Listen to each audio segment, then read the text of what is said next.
तो गाइस कैसे हैं आप सब लोग। डिवाइन डेथ स्टार के एपिसोड 07 के साथ हाजिर हो। तो लास्ट एपिसोड कैन पे हमने देखा था कि हमारे योनशिन को अंदर बुलाया जाता है। तो योनशिन की पहली बारी होती है और उसके साथ दूसरी तरफ से एक और वॉरियर होता है। तो जैसे ही वो अंदर पहुंचता है तो वहां पर काफी सारे एल्डर्स भी खड़े होते हैं और एक रेफरी एल्डर भी होता है। तो उसके सामने जो ओपोनेंट होता है वो तलवार लेकर खड़ा होता है। साथ ही वहां पर रेफरी उनसे कहता है कि तुम लोग अपनी फाइट को स्टार्ट कर सकते हैं। तो हमारे योनशिन का ओपोनेंट जो होता है वहां पर कुछ ज्यादा ही खुदक रहा होता है। वहां पर अपनी तलवार निकालने के बाद जीभ निकालते हुए वहां पर बड़े ही गंदे से एटीट्यूड के साथ कहता है कि लड़के तुम्हें यहाँ पर क्या इस बात का आइडिया भी है कि तुम यहाँ पर मरने वाले हो। तुम्हें किसने कह दिया कि तुम इस कंपटीशन में हिस्सा लेने के लायक हो। चलो पहले मैं यहाँ पर तुम्हें अपने बारे में इंट्रोडक्शन देता हूँ। जैसे वो यहाँ पर इंट्रोडक्शन देने लगता है इसी के साथ उसके मुंह पर हमारे योन की तलवार पड़ती है और हमारे योनशिन की तलवार जब उसके मुंह पर पड़ती है उस बेचारे के दांत भी टूट जाते हैं और साथ ही वो ग्राउंड के ऊपर गिर जाता है और इसी के साथ ही फाइट खत्म हो जाती है। तो हमारा योनशिन कहता है कि ये क्या, मैंने लगता है कि इसको ज्यादा जोर से मार दिया। तो उसके बाद डिसाइपल्स वहां पर से उस लड़के को खींचकर उसकी बॉडी को हटा देते हैं। तो जब वहां पर उसे हटा दिया जाता है तो बाकी के सभी लोग अब हैरान होकर देख रहे होते हैं। तो व्हाइट काइमेरा यानी कि नैमगोंग क्लैन का यंग मास्टर जो होता है वहां पर से निकल कर आता है और कहता है कि अब मैं फाइट करना चाहता हूं, क्या हम लोग फाइट करें। तो हमारा जो योनशिन होता है उसकी तरफ देखता है, फिर साथ ही देखने के बाद कोल्ड सा रिएक्शन देता है। तो रेफरी उन लोगों से कहता है ठीक है तुम लोग अपनी फाइट को कंटिन्यू कर सकते हो, क्योंकि एक बंदे को यहाँ पर दो फाइट्स करनी है और दोनों फाइट्स में से अगर वो दोनों को जीता है या फिर एल्डर्स को इंप्रेस करता है तब यहाँ पर वो जीत पाएगा। तो इसी के साथ ही वहां पर पीछे खड़े दो लड़कों को दिखाता है जो कि ब्लू रोब में होते हैं। वो लोग कहते हैं कि देखते हैं कि अब यहाँ पर क्या होने वाला है। व्हाइट काइमेरा जहाँ पर इस लड़के के अंदर बहुत ज्यादा दिलचस्पी ले रहा है। हमने व्हाइट काइमेरा के बारे में सुना है कि वो एक बहुत ही स्ट्रॉन्गर लड़का है, लेकिन ये लड़का भी कोई कमजोर नहीं है। अब देखते हैं कि इन दोनों में से कौन जहाँ पर इस फाइट को जीतेगा। क्या ये लड़का नैमगोंग क्लैन की स्पेशल आर्ट्स को हरा सकता है। तो हमारा योनशिन जो होता है जब उनकी बातें सुनता है तो वो कहता है कि इसका मतलब यह है कि मेरी फाइट यहाँ पर हानशिन के साथ होने वाली है जो कि नैमगोंग क्लैन का व्हाइट काइमेरा है। तो व्हाइट काइमेरा जब उसके सामने खड़ा होता है तो उसी के साथ वो उसको देखता है कि इसको देखकर ही पता चल रहा है कि ये काफी ज्यादा अच्छा मार्शल मास्टर है, यानी कि ये मुझसे एज में काफी ज्यादा बड़ा होगा, यानी कि 2-4 साल तो बड़ा होगा ही, लेकिन मुझे लगता है कि मैं यहाँ पर इसके लेवल तक पहुंच सकता हूँ। तो मां योनशिन अपने आप को कमजोर समझकर ये सोच रहा होता है कि अगर मैं यहाँ पर अपनी डायनामिक कार्ड के साथ इसको हराना चाहता हूँ तो फिर मुझे इसे सरप्राइज अटैक करना होगा। मुझे तेजी के साथ स्विफ्ट ब्लेड के साथ अटैक करना पड़ेगा ताकि मैं जिसे ऑफ गार्ड पकड़ सकूं, तब इसके ऊपर अटैक करूंगा जब इसे यहाँ पर उम्मीद भी नहीं होगी। तो व्हाइट काइमेरा उससे अपना इंट्रोडक्शन देता है और कहता है कि मेरा नाम वाशिन नैमगोंग है और मैं नैमगोंग क्लैन का यंग मास्टर हूं। मैं जहां पर तुम्हारे स्किल्स को देखना चाहता हूं। क्या तुम्हें पता है कि मैंने जहां पर सेलेस्टियल बाउंडलेस ब्लेड टेक्निक को मास्टर किया है, तो क्या तुम जहां पर मुझसे फाइट करना चाहोगे। तो योनशिन जो होता है उसे अपने बारे में बताता है और उसे कहता है कि मैंने अपनी फैमिली जोंग क्लैन की डायनामिक कार्ड को मास्टर किया है और इसी के साथ ही वो उसे कहता है कि लड़के क्या तुम अपना ब्लेड नहीं निकालोगे। तुम्हारा योनशिन जो होता है उसने अपनी तलवार को अभी तक नहीं निकाला होता, फिर साथ ही अपनी तलवार के हैंडल के ऊपर हाथ रखता है और साथ ही वहां पर पोज में आ जाता है, क्योंकि हमारे योनशिन का मकसद यहाँ पर उसके ऊपर एक स्नीक अटैक करना और एक बहुत ही तेज अटैक करना है ताकि उसे पता भी ना चले और वो उसके ऊपर अटैक कर दे। तो ना व्हाइट काइमेरा अपनी तलवार को सामने करता है और कहता है कि लड़के आ जाओ और इसी के साथ ही हमारा योनशिन वहां पर रेडी हो रहा होता है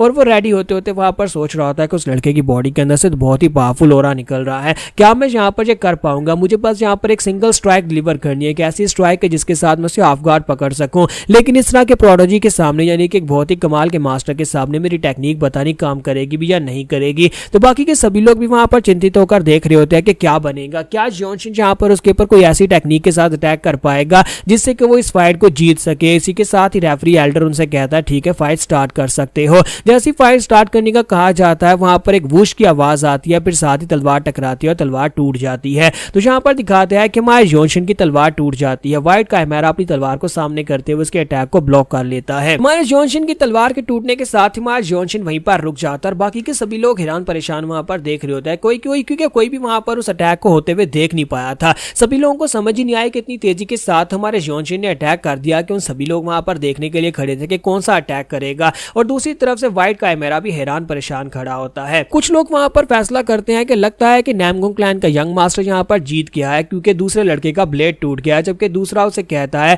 क्या तुमने यहाँ पर देखा नहीं कि उस लड़के ने कितनी तेजी के साथ अटैक किया, हम लोग तो देख भी नहीं पाए। तो ब्लू रोब वाले लड़के भी हैरान हो रहे होते हैं, जबकि हमारा योनशिन जो होता है वो वहां पर हैरान परेशान खड़ा होता है कि अब यहाँ पर क्या बनेगा, क्या मैं यहाँ पर हार गया हूँ। तो व्हाइट काइमेरा इसी के साथ ही कहता है कि ये मेरी हार है, मैं यहाँ पर हार मानता हूँ। योनशिन इस बात से काफी हैरान होता है और बाकी के सभी लोग भी हैरान होते हैं कि यहाँ पर हो क्या रहा है। वाशिन ने यहाँ पर अपनी हार क्यों मान ली, क्योंकि यहाँ पर वो क्लियरली जीता है, दूसरे लड़के की तलवार टूट चुकी है। जबकि ब्लू रोब वाले लड़के कहते हैं लगता है कि योनशिन जोंग एक बहुत ही पावरफुल टेरिफाइंग लड़का है, आगे जाकर जब वो अपनी टेक्निक टेक्निक के साथ अपनी एनर्जी को इम्ब्यूट कर पाएगा, यानी जब वो अपने ब्लेड के साथ अपनी ब्लेड रेजोनेंस को यूज कर पाएगा तब तो वो एक बहुत ही पावरफुल इंसान बन जाएगा। अभी तक वो यहाँ पर अपने ब्लेड को अपनी की पावर के साथ इम्ब्यूट करना नहीं जानता। तो हमारा जियोन उनकी बातें सुन रहा था और उसी के साथ ये एल्डर जो होते हैं वहां पर कहते हैं कि अब जबकि यहाँ पर वाशिन ने हार मान लिया तो इसका मतलब यह है कि जियोनशिन ने अपनी फाइट को जीत लिया है। तो एल्डर हमारे जियोन से कहता है कि वहां पर सामने उस दरवाजे के पीछे गार्डन में जाकर वेट करो, तुम्हारा अगला टेस्ट वहीं पर से स्टार्ट होगा।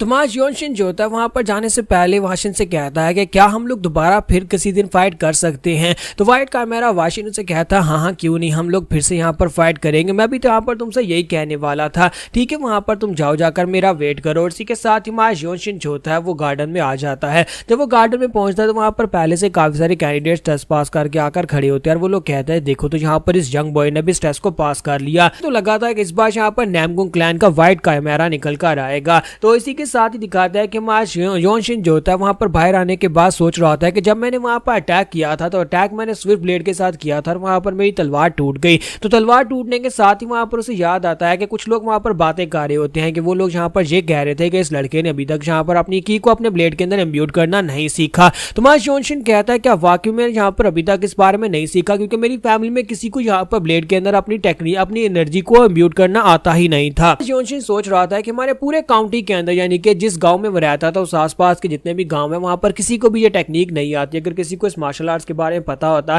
कि कैसे यहाँ पर अपनी की एनर्जी को अपने ब्लेड के ऊपर इम्ब्यूट किया जाता है और उसे पावरफुल बनाया जाता है तो ये भी यहाँ पर ये कर सकता था। तो हमारा जियोनशिन कहता है लेकिन अब मुझे यहाँ पर पता है, मुझे लगता है कि अपनी फैमिली में मैं इकलौता हूँ जिससे अब यहाँ पर इस बारे में पता चल चुका है, क्योंकि मैंने वहां पर क्लियरली देखा था जब उस व्हाइट कैमरा ने अपनी तलवार के अंदर अपनी एनर्जी को इम्ब्यूट किया था। जियोनशिन अपने टूटे हुए ब्लेड को अपने हाथ में लेकर खड़ा होता है, साथ ही अपनी एनर्जी को रिलीज करता है और उसकी एनर्जी जब रिलीज होती है उसे यहाँ पर समझ आ जाती है कि कैसे यहाँ पर एनर्जी को ब्लेड के साथ कवर कर ब्लेड को एनर्जी के साथ कवर करना है। लेकिन जहाँ पर सभी लोग आम तरीके से एनर्जी को अपने ब्लेड के ऊपर कवर करते हैं वैसे यहाँ पर नहीं होने वाला, क्योंकि ये हमारा हीरो और एक जीनियस है तो इसका मतलब जैक ये कुछ एक्स्ट्रा ऑर्डिनरी करेगा। तो जियोनशिन जैसे वहां पर अपनी एनर्जी को अपने ब्लेड के अंदर अपने ब्लेड के अंदर इम्ब्यूट करता है तो वहां पर से रोशनी चमकना शुरू हो जाती है और बाकी के सभी देखने वाले बहुत ज्यादा हैरान हो जाते हैं और कहते हैं ये क्या, ये लड़का तो यहाँ पर ब्लेड रेजोनेंस को यूज कर रहा है। तो ये एक बहुत ही खास टर्म होती है तब यूज की जाती है जब इंसान और ब्लेड दोनों एक हो जाते हैं, यानी दोनों के बीच में हार्मनी क्रिएट हो जाती है। तो जियोनशिन कहता है कि ये क्या,